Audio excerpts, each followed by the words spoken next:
Hi friends, welcome to my channel. போன எபிசோடில் மாதவிக்கும் விஸ்வாமித்ர முனிவருக்கும் ஆண் குழந்தை பிறந்தது. அந்த குழந்தைய அவர்கிட்ட ஒப்படைச்சிட்டு இவங்க விடை பெற்று கிளம்பிட்டாங்கன்னு பார்த்தோம். வாங்க இன்னைக்கு கதைக்குள்ளே போகலாம். 2 பேரும் விடை பெற்று வந்துட்டாங்க. மாதவி மறுபடியும் பழையபடியே கன்னியாக ஆயிட்டாங்க.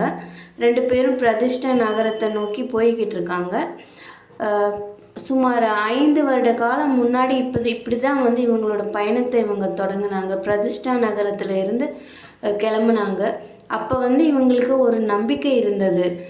என்னென்னா, நம்ம எப்படியாவது நம்ம ஒன்று சேர்ந்துடலாம், கணவன் மனைவியாக ஆகி இல்லறம் நடத்தலாம் எப்படியாவது அப்படிங்கிற ஒரு பெரும் நம்பிக்கையில் 2 பேருமே இருந்தாங்க. ஆனால் இந்த நிமிஷம் அவங்க 2 பேருக்குமே துளி கூட அந்த நம்பிக்கை இல்லை. நம்ம ஒன்று சேருவோம் அப்படின்னு 2 பேருக்குமே ஒரு எண்ணமும் இல்லை. அப்படியே நடந்து போய்கிட்டே இருக்காங்க. 2 பேரும் ஒரு வார்த்தை கூட பேசிக்கவே இல்லை. மாதவி தான் பேச்ச ஆரம்பிக்கிறாங்க. உங்களோட கடமையெல்லாம் இப்போ நீங்கள் முடிச்சிட்டீங்க, உங்களுக்கும் குருநாதருக்கும் இப்போ எந்த ஒரு சம்மந்தமும் இல்லை, அதனால் அப்படின்னு ஆரம்பிக்கிறாங்க. மாதவிக்கு கொஞ்சம் கூட நம்பிக்கை இல்லாமல் தான் இதை கேட்டாங்க. ஏன்னா, நீங்கள் குரு பத்தினியாக இருந்தவ, நீ என்னோடய தாய்க்கு சமானம், அதனால் உன்னை நான் ஏற்றுக்க முடியாதுன்னு சொல்லிடுவாருன்னு மாதவிக்கு நல்லாவே தெரியும். இருந்தாலும் ஒரு நப்பாசையில் ஏதோ அதிர்ஷ்டவசமாக கல்யாணம் பண்ணிக்கிறேன் அப்படின்னு சொல்லிட்டா என்ன பண்ணுறதுங்கிற ஒரு நப்பாசையில் கேட்குறாங்க. ஆனால் காலவர் அதுக்கு தயாராக இல்லை. அவருக்கு அவர் பயத்தில் இருந்தார். ஏன்னா இந்த கேள்வி அவள் கேட்டுடக்கூடாதுன்னு பயந்துக்கிட்டே தான் அவர் வந்தார். இருந்தாலும் அவங்க கேட்டாங்க. அதுக்கு காலவர் பதில் கொடுக்குறாரு.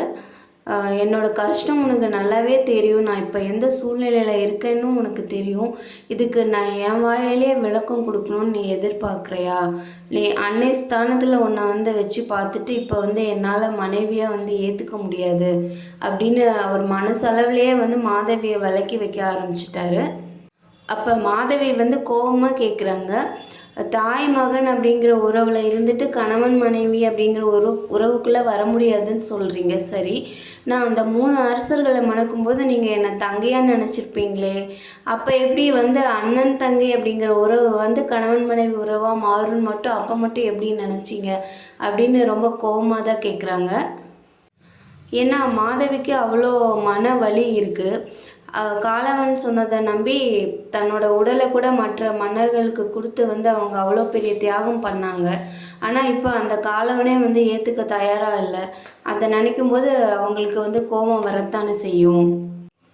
இப்போ காலவர் சொல்கிறாரு, மாதவி, உன்னை மனசு ஒப்பி நான் உன்னை கைவிடணும்னு நினைக்கல, ஆனால் என்னோட நிலைமை உனக்கு நல்லாவே தெரியும் அப்படின்னு சொல்கிறாரு.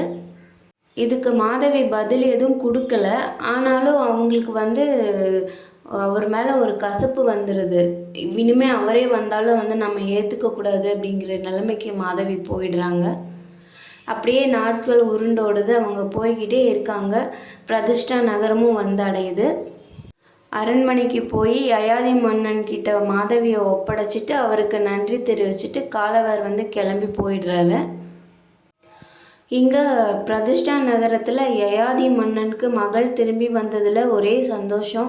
அதை விழாவாக எடுத்து கொண்டாடிட்டுருக்காரு. அந்தணர்களுக்கும் வறியவர்களுக்கும் பொன் பொருள் நிலம்னு எல்லா விதமான தானமும் பண்ணிகிட்ருக்காரு. நாட்டு மக்களும் ரொம்ப மகிழ்ச்சியில் இருக்காங்க.